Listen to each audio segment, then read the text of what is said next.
3-ball juggling, factory or assembly line. Okay, so this one is a little bit more involved, but I believe in you. If you've made it this far, I think it's important that you are able to do fake columns, which is going up and down at the same time as the outside one, but notice the green one is not coming in and out of my hand.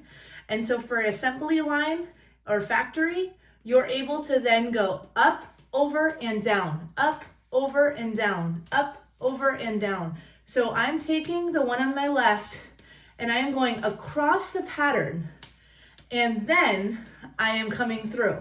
The biggest thing you have to be able to do is this fake columns, and then everything else will come through practice. So go up, over, down, up, over, drop, up, over, down. And if you are able to continue throughout that, you will be able to do factory or assembly line. It's very fun. It looks very cool. It looks like they're all connected. And I would love to see your progress if you're willing to share with me. Keep it up. And remember, that is amazing.